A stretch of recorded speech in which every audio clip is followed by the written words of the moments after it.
Hai hai, halo Sobat Deep Talk. Kembali lagi bareng kita berdua, Narsis, Najwa, Risti, cheers di Mika Talks X Radio Blast dalam episode Aturan Bukan Batasan Tapi Akselerasi.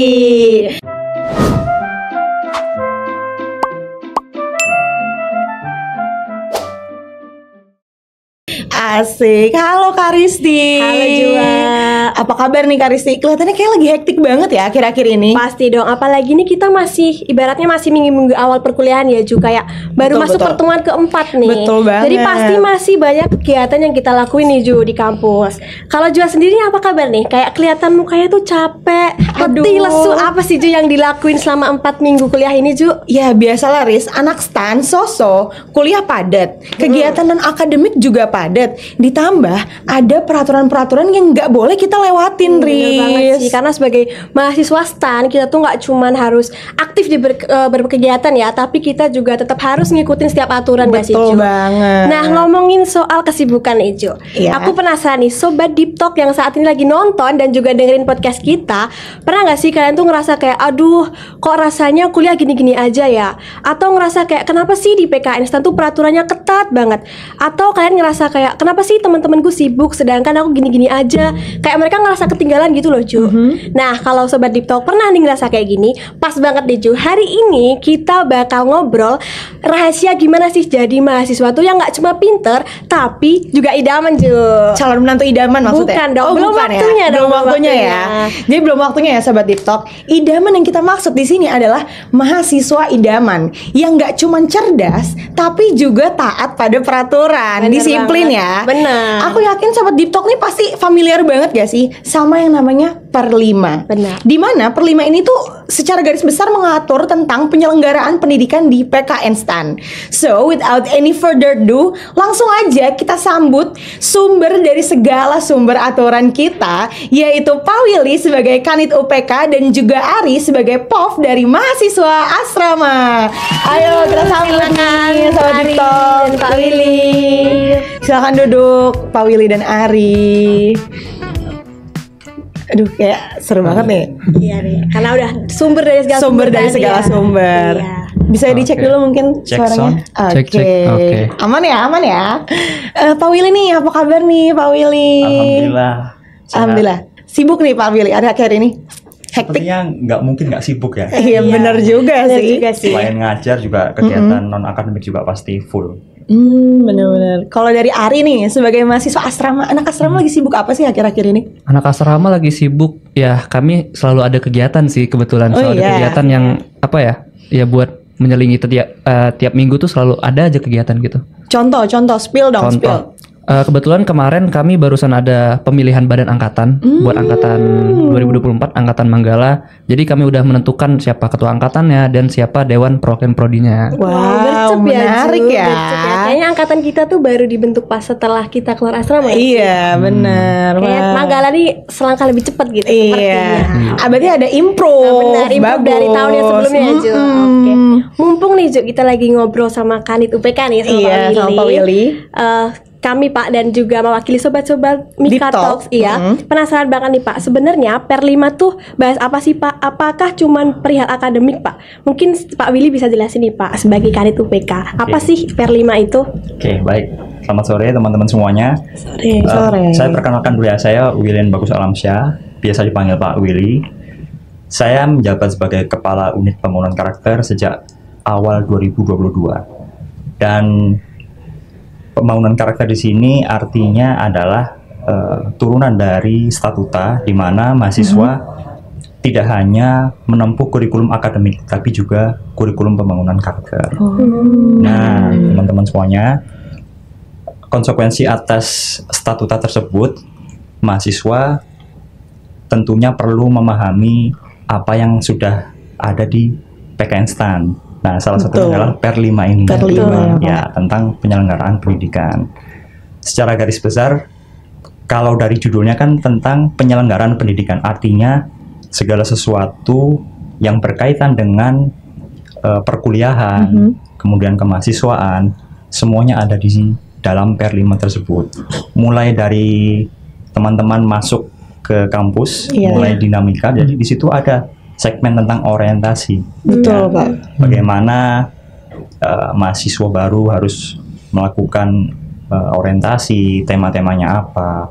Kemudian setelah orientasi masuk ke pendidikan. Di situ juga ada tata tertibnya, mulai dari SKS yang harus ditempuh itu seperti apa, kemudian jurusan-jurusannya seperti apa, prodinya seperti apa, kemudian termasuk juga syarat tentang bagaimana mahasiswa itu bisa lulus di setiap semesternya. Iya. Mungkin nanti ya serunya nanti Tentang ya. SKPM Seru juga itu, ada ya, seru. Pak. SKPM ada sampai dengan yudisium. Nah, ini yang semua segala sesuatu mengenai pendidikan ada di Per 5 ini. Mungkin itu ya garis besarnya. Kayak way of life kita gitu ya, Pak, jatuhnya. Way of life. Dari awal sampai akhir. Iya, dari awal sampai Betul. akhir. Iya. Mungkin tadi dari Pak Willy nih. Saya pengen tahu nih dari Ari sendiri sebagai anak asrama. Ari tuh tahu gak sih secara garis besar Per 5 ini? Oke, kalau setahu aku ya Pak, izin Pak, kalau Iya. salah mungkin bisa dikoreksi. Ya, Pak. Waduh. Ya, nanti tinggal di Eval ya, Pak, Eval.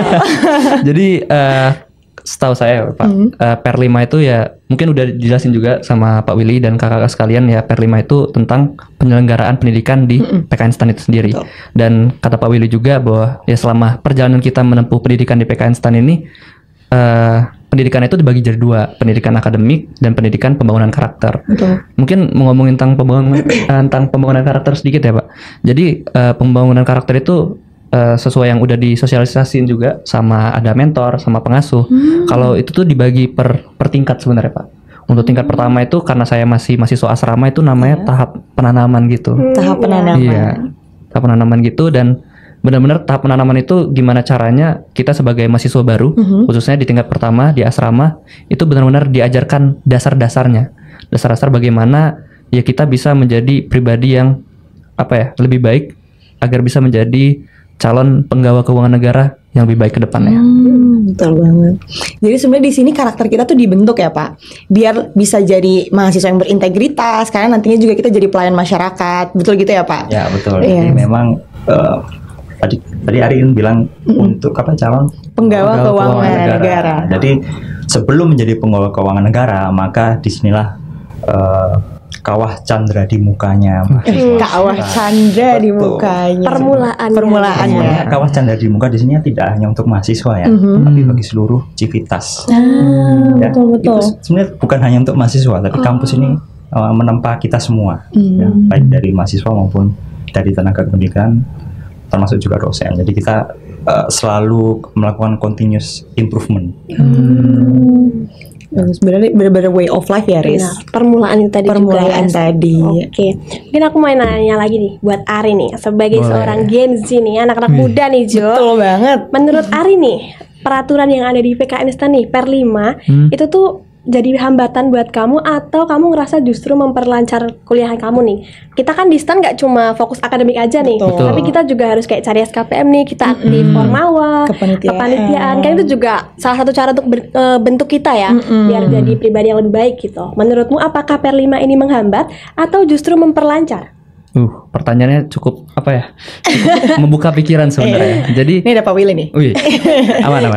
Jadi kalau menurut aku sendiri Kak, jadi peraturan yang ada di PKN STAN ini bukan menghambat sih. Kan banyak yang bilang kalau peraturan itu mengikat, mengekang. Betul. Tapi kalau aku ngelihatnya peraturan-peraturan yang ada di PKN STAN ini malah sesuai kata kakak tadi, mengakselerasi, malah mendorong pertumbuhan diri. Biar aku tuh jadi versi terbaik dari diriku sendiri itu Kak. Setuju banget. Soalnya ya peraturan-peraturan di sini tuh bukan cuman melatih disiplin, bukan cuma melatih bagaimana kita bisa menyelesaikan masalah, bagaimana kita bisa berkomunikasi dan ya intinya berkontribusi lah pada orang lain. Jadi peraturan-peraturan di PKN STAN itu sebenarnya intinya mengarahkan kita bagaimana bisa menjadi karakter yang baik lah. Benar, ibaratnya dari guideline kita gitu Iya. ya selama kuliah. Jadi sebenarnya bukan mengekang ya, Pak, tapi lebih ke membentuk biar karakter kita itu baik itu tadi. Saya boleh tambahkan ya. Boleh, Pak. Jadi ada filosofi ya sebenarnya mengapa kok ada aturan Iya. sebegitu banyaknya. Jadi begini ya teman-teman semuanya, Mikato ya, Mikato teman-teman dinamikanya sobat. Jadi mungkin kita ketika mengetahui sebuah peraturan, ini apa sih gitu kan? Tujuannya apa? Kita belum tahu. Tapi sebenarnya adanya sebuah peraturan adalah merupakan menjaga diri kita sebenarnya ya. Betul. Menjaga diri kita supaya kita on the right track.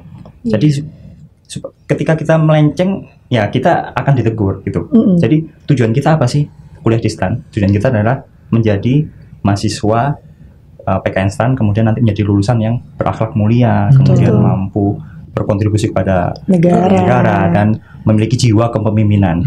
Dan untuk ke arah sana itu kan perjalanannya panjang 4 tahun. Nah, selama 4 tahun itu kita perlu dipandu. Guideline-nya tadi ya, kalian bilang guideline-nya apa? Yaitu peraturan. Jadi mungkin kalian akan berpikir apa hubungannya kita misalnya menggunakan seragam berpenampilan rapi dan yang lain-lain. Hubungannya dengan IP ada nggak sih? Nggak ada sebenarnya. Tapi sebenarnya kita di sini adalah membiasakan diri sebelum kita terjun ke dunia kerja, sebelum kita benar-benar mengabdi kepada Ibu Pertiwi. Jadi kampus adalah tempat menempa diri, tempat untuk kita membiasakan bahwa nanti ketika sudah terjun ke masyarakat, maka akan lebih banyak lagi aturan-aturan. Kita nggak tahu nanti penempatannya di mana. Apakah di kementerian, apakah di Pemprov, Pemda atau Pemkot mungkin ya. Dan di situ pasti peraturannya beda. Setiap kota, setiap daerah pasti beda. Dan kita sudah dibiasakan di kampus ikut dengan peraturan yang ada. Masih ingat kan sebuah pepatah, di mana bumi dipijak, di situ langit dijunjung. Nah, seperti itu ya kira-kira.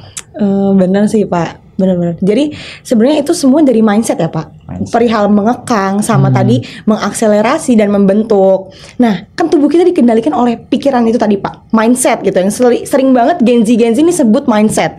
Mindset yang baik otomatis menghadirkan pribadi yang baik juga, betul kan Pak? Nah, boleh dong Pak di-spill gimana sih cara mengubah mindset ini biar para Gen Z, para mahasiswa-mahasiswi PKN STAN ini tuh nggak ngerasa kayak aduh peraturan kampus nih ribet, aduh peraturan kampus nih ngekang, kenapa sih harus banyak banget peraturan. Jadi biar kita juga bisa improve jadi mahasiswa disiplin tersebut. Dan seperti yang Pak Willy tadi sebut, right on the track gitu. Gimana tuh Pak? Oke, baik. Memang ini sebuah langkah yang tidak mudah, tapi saya percaya teman-teman pasti bisa melakukannya. Yang pertama, tentunya kita yang pertama mau terbuka. Terbuka artinya kita siap untuk menerima dengan sebuah keadaan di mana kita harus bekerja atau belajar. Tadi harus terbuka dulu pikirannya. Nah, yang kedua adalah kesadaran bahwa kita ini siapa sebenarnya. Kita belajar di STAN tuh maunya apa? Gitu. Kamu bekerja di STAN, coba saya tanya Ari. Kuliah di STAN. Siap. Apa sih ini ya? Cita-citanya apa? Kenapa pengen masuk STAN? Coba. Cita-cita saya sih masuk STAN sederhana sih Pak. Nanti setelah lulus, setelah menempuh pendidikan 4 tahun di sini, ya saya ingin bisa mengabdi pada bangsa lah. Bagus ya. Itu keren banget. Jadi cita-citanya sudah mulia dan luhur. Nah, kalau itu sudah ada di diri teman-teman, ciptakan visi ke depannya mau seperti apa. Nah, visi itu kemudian didukung dengan mindset tadi ya, kita harus mau terbuka, dan ibaratnya sebuah peraturan menjadi sebuah guideline tadi ya, sebuah guideline. Jadi kita memang tidak mudah, tapi ketika itu dilakukan secara perlahan, secara konsisten, saya percaya itu kalian pasti akan terbiasa gitu ya, Pak. Open minded dulu berarti ya Pak. Berusaha untuk membuka diri untuk menerima aturan tersebut dan gitu. ikhlas juga ngejalaninnya. Karena baik lagi ya, aturan tadi itu untuk membentuk ya, bukan mengekang ya Sobat Deep Talk. Oh ya Pak, oke, mungkin ngomongin mindset tadi nih Jo, supaya kita ikhlas menjalankan aturan yang ada di PKN STAN nih Pak. Betul banget. Saya penasaran nih Pak, kira-kira dalam menjalankan aturan sendiri nih Pak, ada nggak sih Pak punishment dan juga reward buat mahasiswa nih Pak yang menjalankan atau bahkan melanggar peraturan nih Pak? Apalagi sekarang nih Jo, angkatan 24 nih, aku dengar nih Pak, kalau misalnya melanggar nih ada yang namanya TKS Pak. Iya, karena di angkatan kami sebelumnya kan belum ada nih Pak. Jadi kami agak penasaran gitu tentang TKS tersebut Pak. Baik, satu-satu ya. Kita akan bahas mungkin TKS dulu. Boleh Pak. TKS adalah disiplin kerja sosial. Iya. Ya. Kerja sosial ya, intinya mendapatkan sebuah konsekuensi atas tidak dilakukannya sebuah peraturan. Nah, TKS ini adalah kolaborasi antara lembaga dan mahasiswa asrama. Jadi kami berkoordinasi dan bekerja sama dengan Badan Asrama Mahasiswa. Ketika seseorang atau mahasiswa melakukan sebuah pelanggaran, maka ketika sudah sekian kali, maka mahasiswa tersebut akan dikenakan kerja sosial. Ya. Kerja sosial itu apa? Namanya juga sosial, artinya dia harus melakukan pekerjaan-pekerjaan yang bersifat Berdampak ya? membantu. Di sini dalam membantu lembaga, membantu mahasiswa lainnya atau tenaga kependidikan. Contoh-contohnya banyak ya, membersihkan lapangan terbuka, bisa membersihkan kamar mandi, toilet, pokoknya yang bersifat mendidik, dan konsekuensinya adalah supaya mahasiswa itu sadar, oh saya telah melakukan kesalahan. Nah, kalau nanti sampai sekian kali TKS, baru tuh untuk mahasiswa asrama akan naik ke kalau di per 7 ya, tentang hak disiplin dan kewajiban mahasiswa adalah masuk ke ranah hukuman disiplin. Kalau sampai kesekian kalinya, ini kan sebenarnya teguran ya, jangan sampai terulang. Kalau terulang lagi, artinya kan dia bandel, nggak mau dikasih Rebel tahu, ya, nggak kapok gitu ya. Dikasih tahu, mau dikasih tahu dengan cara apa lagi? Ya udah, kita bisa naikkan ke ranah penegakan disiplin. Ya. Kalau sudah masuk ke ranah penegakan disiplin, nah ini yang perlu diperhatikan teman-teman, jangan sampai mendapatkan istilah yang sering saya gunakan adalah surat cinta. Love letter, Surat cinta yang nggak ditunggu ya. Iya, yang nggak ditunggu. Iya, Jangan sampai ya, sobat TikTok. Mendapatkan surat panggilan atas sebuah pelanggaran. Dan kalau sudah mendapatkan, saya sih berharapnya di berbagai kesempatan saya juga sampaikan, ketemunya kita dalam keadaan yang berprestasi, yang baik-baik seru, aja. yang memberikan dampak positif, gitu. Bukan dalam kondisi yang harus Melanggar. karena pelanggaran. Nah, tentu kalau reward pastinya ketika kalian telah menjalankan semua peraturan, maka tujuan kalian akan tercapai. Tujuan apa? Ya tujuan di sini kan, tujuan pertamanya kan lulus ya. Iya, betul Pak. Itu ya, lulus. Rewardnya adalah lulus, nilai kalian bagus. Kalau nilai kalian bagus, IP juga sesuai harapan, ya itulah reward kalian sebenarnya. Betul. Sebenarnya buat kebaikan diri kita sendiri juga ya Pak. Jadi dari kita untuk kita juga. Iya, benar. Itu tadi kita melatih, membiasakan diri untuk taat aturan. Taat aturan. Mungkin dari POV-nya Ari nih, sebagai pelaksana TKS, atau pernah ngelaksanain TKS gak nih Ari ini kira-kira? Wih, kebetulan selama hampir 1 tahun di asrama ini belum pernah TKS. Alhamdulillah, keren. Mahasiswa teladan wajib ditiru ya. Betul. Ya. Tapi ini pasti ada lah ya teman-teman Ari yang pernah melaksanakan TKS. Bagi Ari sendiri nih, gimana sih pelaksanaan TKS gitu, kayak apakah bagi Ari itu efektif gitu untuk biar teman-teman itu nggak ikut pelanggaran lagi, atau mungkin memperingati kayak kalau daripada TKS mungkin aku naatin peraturan aja deh gitu.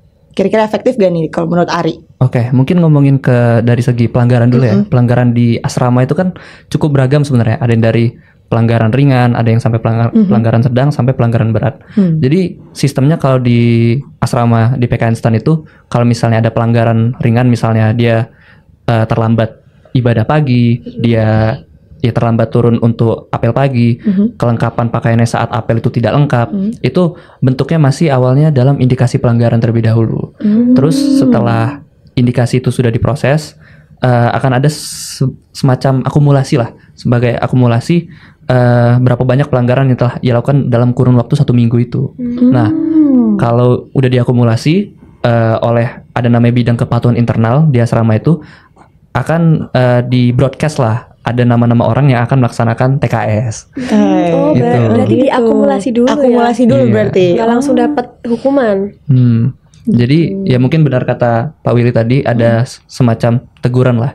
Teguran sebelum sebelum dia benar-benar dianggap tidak bisa menaati peraturan, anggap kan ya dia lalai atau dia apa ya lagi apes aja gitu kan. Siapa tahu kan lagi misalnya dia lupa piket harian karena kecapean dia kuliah full seharian.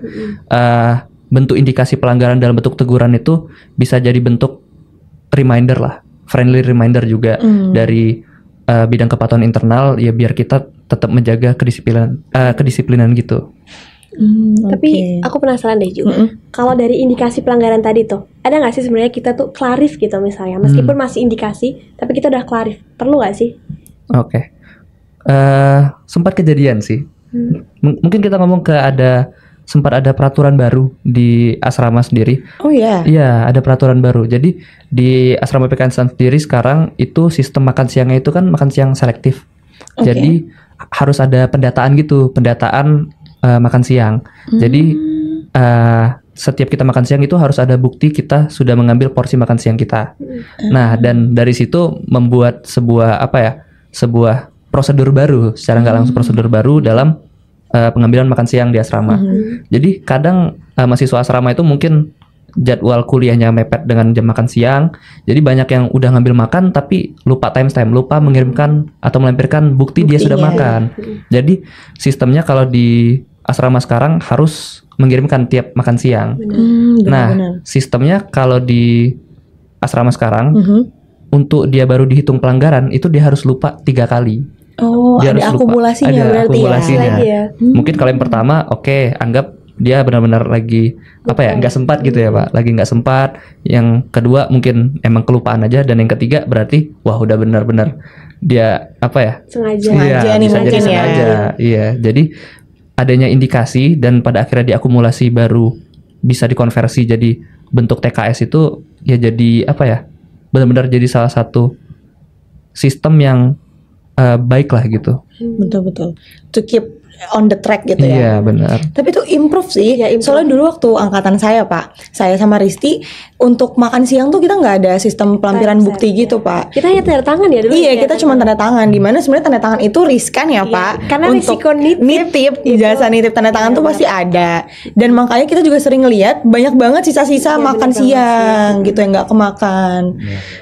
Itu improve sih. Untuk menghindari buang-buang makanan itu tadi ya. Karena kan kita juga dibiayai dari APBN ya. Dari pajak masyarakat juga. Jadi kita nggak boleh buang-buang makanan. Menarik. Saya suka ya notice kalian bahwa makan siang itu dari negara ya. Dan saya perlu ingatkan bahwa kenapa makan siang selektif ya? Karena itu tadi continuous improvement dari kami adalah kondisi-kondisi seperti jam makan siang itu di antara perkuliahan itu kan, dan ada kondisi sering banyaknya sisa makan siang, maka di semester genap tahun akademik 24-25 ini ada yang namanya makan siang selektif. Dan ini juga menjawab atas instruksi Presiden nomor 1 di tahun ini, bagaimana kita harus melakukan efisiensi. Dan efisiensi ini kita terjemahkan di kampus, di asrama, makan siang selektif. Jadi kalau yang ingin ikut makan siang itu bisa masih bisa mendapatkan, tapi harus bertanggung jawab. Iya, konsekuensi lah ya Pak. Boleh nggak ikut makan siang? Boleh, nggak masalah. Mau makan di kantin boleh gitu. Jadi yang disediakan oleh kampus adalah yang benar-benar memang ingin makan siang. Jadi meminimalkan risiko makanan yang tidak terbuang-buang juga. Iya, sayang juga. Kalau kalian pernah belajar manajemen risiko, nah kita itu nggak bisa menghilangkan sama sekali ya, tapi kita bisa meminimalkan, mengurangi. Wah, continuous improvement nih. Oke. Aku mau nanya lagi nih ke Pak Willy. Saya sempat baca Pak sekilas tentang Perlima ini, dan ternyata halamannya cukup banyak ya Pak. 70 halaman. 70 halaman. Tapi tidak menutup kemungkinan sih Pak, kalau misalnya tingkat literasi kita itu terhadap peraturan ini rendah Pak. Nah, kalau dari UPK sendiri itu ada gak sih Pak kayak cara sosialisasi, selain itu kan diuploadnya di portal Civitas masing-masing ya Pak, ada gak cara sosialisasi dari UPK sendiri untuk memperkenalkan tentang peraturan ini, biar kayak semua orang tuh tahu, mahasiswa tuh semuanya tahu Perlima ini tuh ngatur ini yang gak diboleh, ini yang boleh gitu Pak. Ada gak Pak? Baik, ini sudah dimulai sejak dinamika 2024, di mana saat itu ada sesi khusus yang kami sediakan untuk mahasiswa yang baru mengenali sebuah peraturan Perlima. Mungkin Ari masih ingat ya, di situ kami sediakan slot khusus di mana saat itu kami narasumbernya adalah Bu Nur Ais dan Pak Lutfi. Nah, Bu Ais dan Pak Lutfi adalah salah satu tim penyusun PER 5. Dan itu dari awal, jadi namanya juga orientasi adalah mengenal kampus kan. Mengenal kampus salah satunya adalah mengetahui peraturan. Yang pertama kami lakukan adalah PER 5 itu sendiri. Membuat sesi khusus untuk seminar insersi peraturan tentang penyelenggaraan pendidikan. Itu di tahun lalu, Dinamika 2024. Kemudian kami kerjasama juga dengan lintas unit dengan di internal PKN STAN. Sekitar bulan Oktober atau November, kami menyelenggarakan sosialisasi kembali di gedung SC. Ya. Kami selenggarakan 3 hari berturut-turut. Jadi mahasiswa yang kosong di antara pukul 1 kalau nggak sampai dengan pukul 4 sore itu agar hadir ke gedung SC untuk mendapatkan sosialisasi lagi. Ingat Pak. Jadi saya juga hadir saat itu ya. Saya juga hadir tapi di hari ketiga kalau nggak salah. Saya bagiannya, jadi kalau PER 5 Bu Ais dan Pak Lutfi, kalau PER 7 dan PER 8 ya, PER 7 itu tadi belum di-spill ya, PER 7 tentang hak disiplin, PER 8 tentang kode etik. Nah, PER 7 dan PER 8 ini diampu oleh Pak Yadi, Kepala SPI. Oh, Pak Yadi Cahyadi ya, Pak? Pak Yadi Cahyadi. Nah, saya hadir di mana? Saya hadir untuk meresum semuanya. Jadi saya di hari ketiga tuh karena sudah disosialisasikan oleh ketiga narasumber, saya merangkum dalam bentuk games gitu. Saya pakai puisi, nggak tahu ada yang ikut nggak waktu itu ya, saya lupa. Tapi ya lumayan lah untuk memantik antusiasme mahasiswa gitu. Jadi tidak hanya dari pemaparan tapi juga segi funnya dapat. Jadi kami kombinasi ya antara seminar maupun dari sesi interaktif. Dan di tahun berikutnya kami juga ada metode yang lain, tapi nanti ya. Stay tune ya Pak, masih rahasia. Ditunggu saja ya. Kita tunggu saja. Tapi itu saya suka sih Pak, yang tadi sesi gamesnya. Karena kayak misalnya dalam perkuliahan biasa Pak, kan kita suka ada sesi presentasi kelompok gitu Pak. Terkadang pembawaan presentasi dari dosen sama mahasiswa tuh beda Pak. Kalau dari mahasiswa tuh mungkin karena kita pembawaannya santai, lebih bisa pakai bahasa sendiri, analoginya juga mungkin lebih masuk, jadi lebih gampang gitu untuk memahami. Terus juga kita lebih interaktif dengan ada gamesnya itu. Jadi kayak peraturan di combine sama games itu unik sih Pak. Dan itu seharusnya bisa gitu. Sosialisasinya lebih efektif daripada untuk mereka baca gitu. Karena saya yakin kalau misalnya dibikin survei Pak, itu surveinya dikit itu yang baca sampai 70 halaman. Jadi menggunakan kita selalu mencari cara tadi ya, continuous improvement, bagaimana meningkatkan literasi. Mahasiswa memahami sebuah peraturan itu bagi kami di kampus itu sebuah tantangan, terutama Gen Z. Setelah kalian Gen Alpha. Mungkin 5-10 tahun lagi gitu.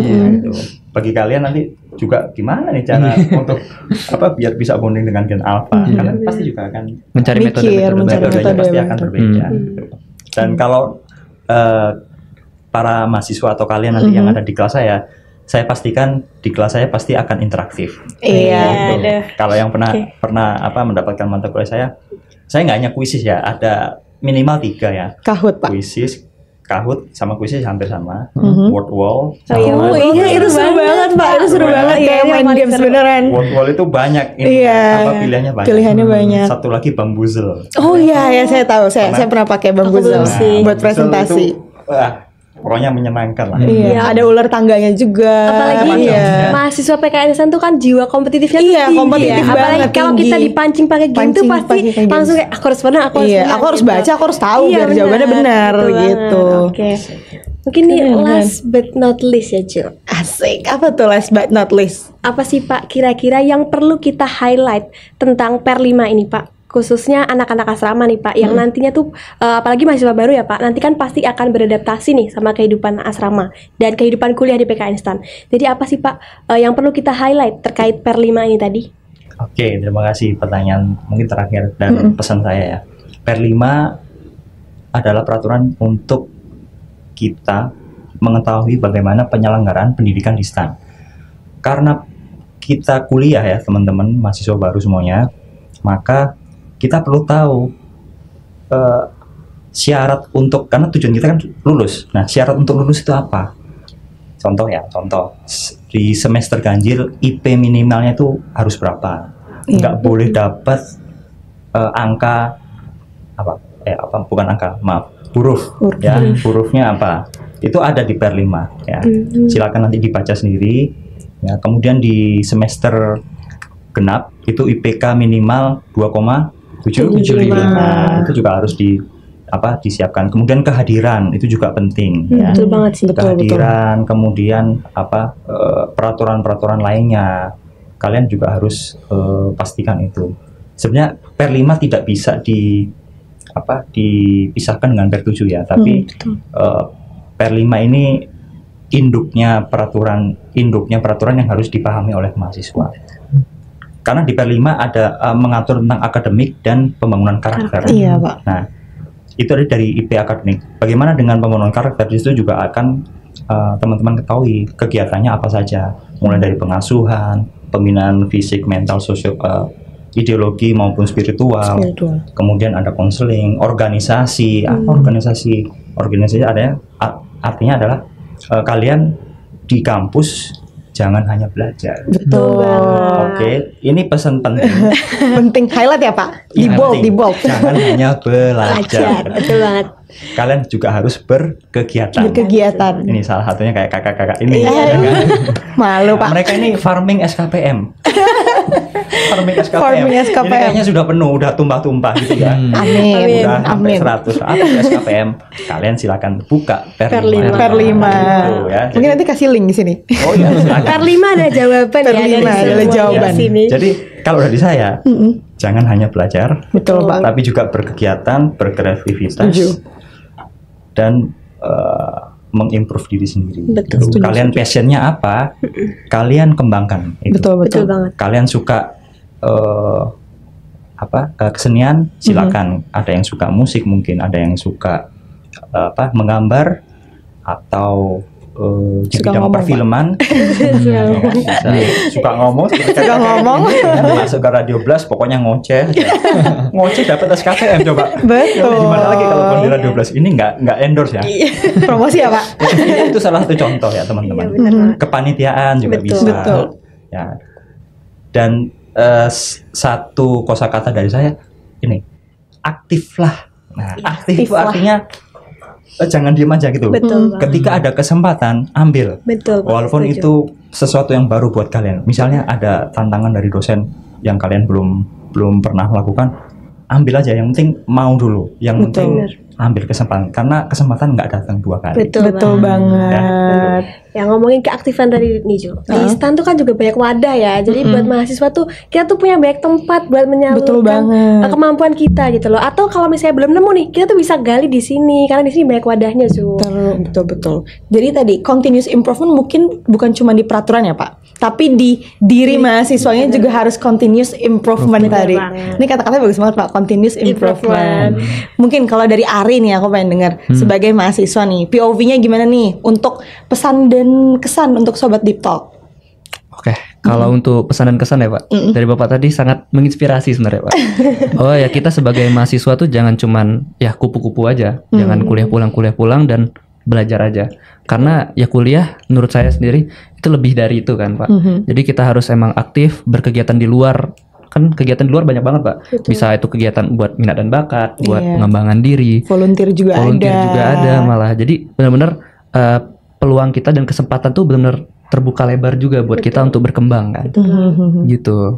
Membentuk diri juga, terus tadi juga menumbuhkan jiwa kepemimpinan. Itu kan juga terkadang nggak bisa kita dapat dalam akademik kan Pak, tapi dengan cara kita bersosialisasi, berkepanitiaan. Ya, karena dengan sosialisasi itu kita kayak ketemu banyak orang gitu. Iya. Kita bisa belajar langsung. Belajar banyak dari mereka-mereka yang mungkin lebih paham gitu. Dan lebih punya banyak pengalaman daripada makan garam ya. Makan garam. Kayak Pak Willy lah, makan garam udah banyak ya Pak. Ya, mungkin saya kasih satu lagi contoh ya. Apa tuh Pak? Nanti dipikirnya, wah Pak Willy ini ngomong aja gitu kan. Saya kasih contoh. Apa tuh Pak? Ya. Saya di sini tidak hanya ngurusin apa ya, kurikulum akademik, apa kurikulum pembangunan karakter ataupun ngajar di kelas ya. Di luar itu apa aktivitas lainnya? Olahraga, Pak. Enggak, gini. Di Ini tempat passion ya, passion. Ya. Jadi, supaya tetap kalau kalian supaya agak apa seimbang itu ya. Saya passionnya di musik. Ngeband, Pak. Bukan band ya, tapi karena passion di musik, saya juga mengisi kegiatan di luar akademik karakter. Saya incas langsung untuk musik angkatan 2023. Oh, angkatan kita dong. Angkatan saya sama Rundati. Oh, yel-yelnya apa? Jinglenya Apa? sama jingle. Lagu asrama tahu? Iya, lagu asrama. Lagu asrama. Iya. Oh iya, lagu asrama. Iya, yang tahu, saya tahu. Tasmato itu. Iya. Tahu, Waktu iya, itu ada tahu. opreknya juga kan, Pak, kalau nggak salah. Oke, lagu asrama. Kemudian saya juga langsung mensupervisi untuk lagu temanya Dinamika. Iya. Dinamika tahun lalu yang kemudian akan digunakan seterusnya untuk Dinamika. Oh iya, Iya, jinglenya, iya. Oke. Ada lagi Apa tuh? Disnatalis. Oh, di Disnatalis. Oh, di Disnatalis. Kemarin ada Iya, oprekan iya. juga ya. Udah, Iya. bagus Nah, banget itu ada ya. Itu bagus sih, ada Pak. ada di YouTube PKN gitu. Jadi saya memberikan contoh, Pak Willy seperti itu ya, kalian juga pasti bisa lebih dari itu. Betul. Kembangkan potensi diri kalian sesuai minat masing-masing. Betul. Karena passion itu juga sebenarnya butuh gak sih, Pak, di kantor tuh? Iya kan, Pak? Betul kan? Iya betul. Ya. Karena tiap orang passionnya beda-beda. Iya. Ya. Coba saya tanya, Ari apa passionnya? Kebetulan passion kita mungkin mirip, Pak. Iya, passion saya di seni musik juga kebetulan. Kemarin saya dan band saya itu tampil di Disnatalis kebetulan. Oh, yang di belakang itu. Yang di belakang itu ya? Oh, pantas kayak nggak asing. kayak nggak asing ya. Dia ngisi.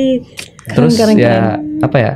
Menurut saya dalam proses pengembangan diri juga Betul. apa ya? Mengimbangi antara akademik, Itu penting. Betul.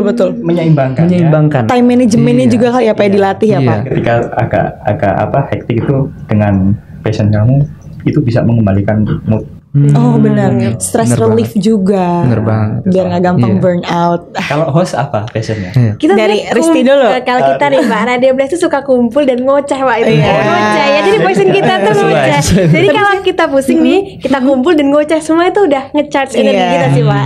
Tapi saya juga suka seni sih, Pak. Saya kebetulan scriptwriter juga. Karena waktu SMP sama SMA saya berkecimpung di teater. Teater. Iya. Itu keren banget. Iya, saya nari juga. Saya nari juga, Pak.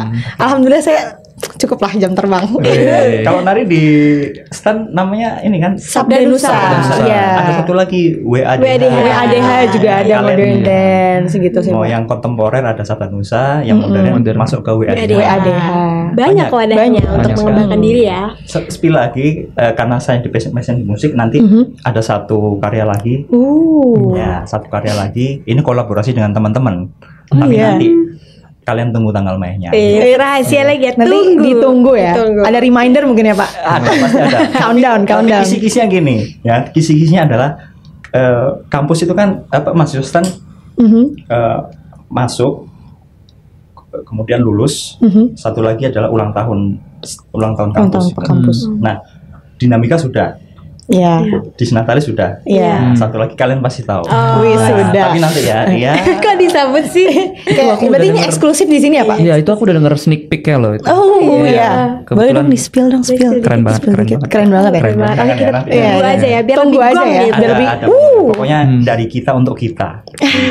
Mantap banget.